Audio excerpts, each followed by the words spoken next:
तीन अनमोल रत्ने आणि राजाचा संघर्ष.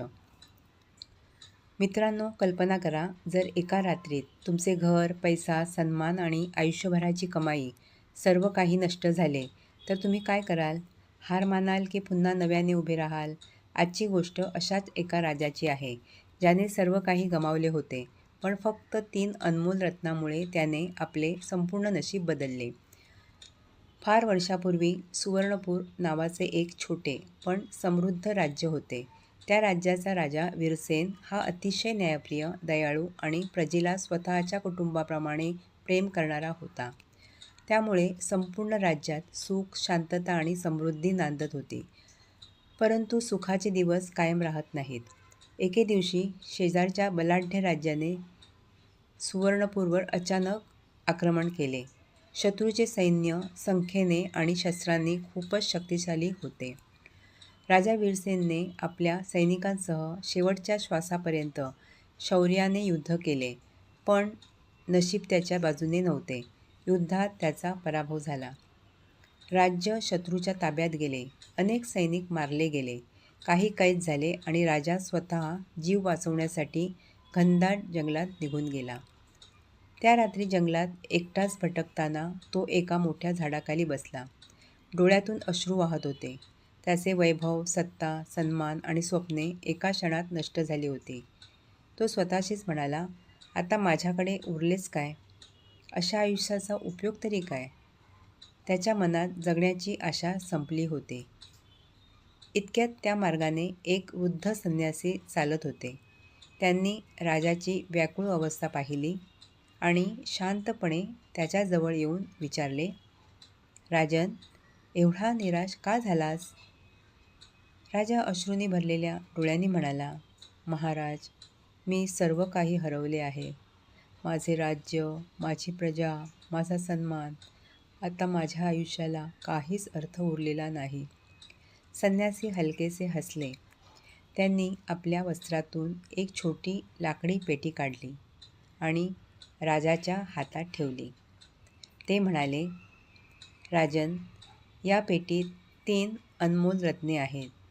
जोपर्यंत ही रत्ने तुझ्याकडे आहेत, तोपर्यंत जगातील कोणतीही शक्ती तुला कायमचे हरवू शकत नाही.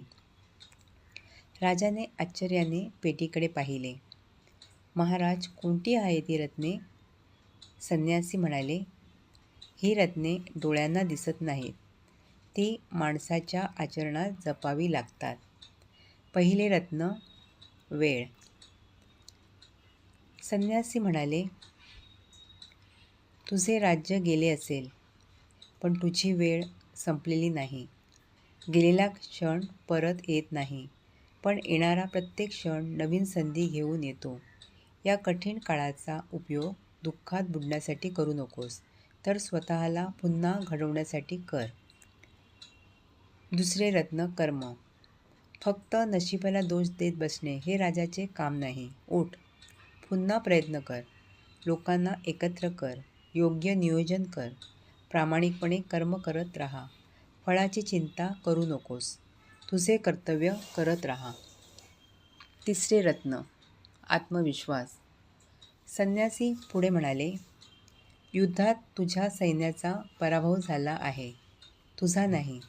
जोपर्यंत तुला स्वतःवर विश्वास आहे, तोपर्यंत कोणतीही हार अंतिम नसते.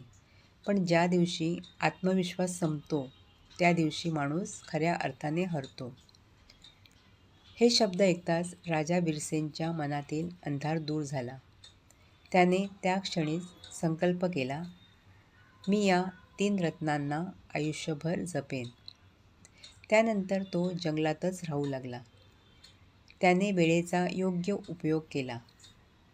आजूबाजूच्या आदिवासींना, आपल्या निष्ठावंत सैनिकांना आणि जुन्या सहकाऱ्यांना एकत्र केले. दररोज कठोर सराव सुरू झाला. साधने कमी होती, अडचणी खूप होत्या, पण प्रयत्न कधी थांबले नाहीत. दिवस गेले, महिने गेले आणि 2 वर्षे उलटली. योग्य वेळ येताच राजा वीरसेनने आपल्या छोट्या पण प्रशिक्षित सैन्यासह शत्रूवर अचानक हल्ला केला. यावेळी युद्ध फक्त तलवारीने नव्हते जिंकले.